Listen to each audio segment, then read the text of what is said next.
Yung mindset, saka na ako lalapit sa Diyos. Pagka mabait na ako. Hindi ka mabait, akala mo lang.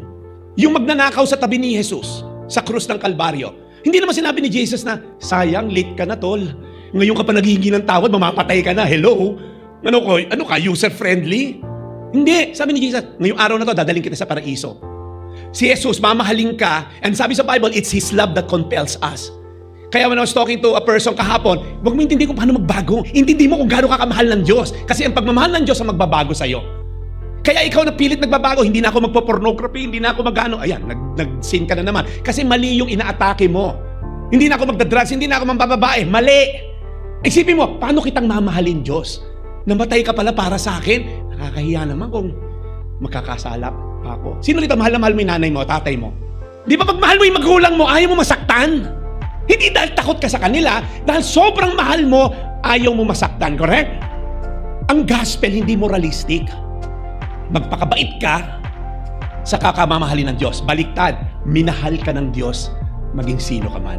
My hope and prayer is that as we enter 2026, yung mga nakaraan natin, huwag mo nang dalhin.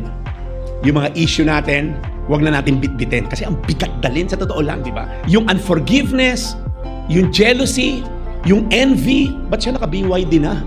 Ako nakakiya pa rin, di ba? Parang gano'n na ano. Yung lagi kang compare ng compare. Forget the former things. Pangalawa, do not dwell on the past because God is doing a new thing. Right? Tapos sabi, hindi mo ba nakikita? It springs up.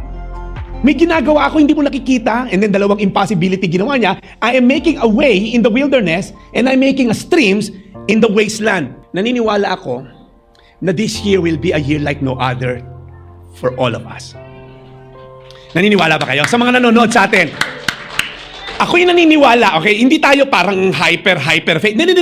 Naniniwala ako, this year will not be a year of the horse or rat. Ano bang year ngayon? Hindi. This year will be a year of the Lord's favor. We can say to Satan, enough. Enough yung years and decades na guilt. Enough yung years and decades of slavery to sin. Paulit-ulit, wala akong na-accomplish. Ang dami kong pera, hindi ako masaya. Naka-Rolex na ako, parang laging may kulang. Ano pa bang susunod? Naka-Tesla ka na. Ano pa bang susunod? May payong na yung SUV mo. I believe this year will be a year of breakthrough because God will give you contentment. God will give you forgiveness. God will give you a sense of hope. God will give you a sense of genuine love. God will give you a sense of commitment and dedication to God. Who among you here, you're in faith that God is gonna do mighty things this 2026? 2026 will be a year like no other because you're gonna have a powerful testimony to say sa 2027, God has been so faithful. Amen?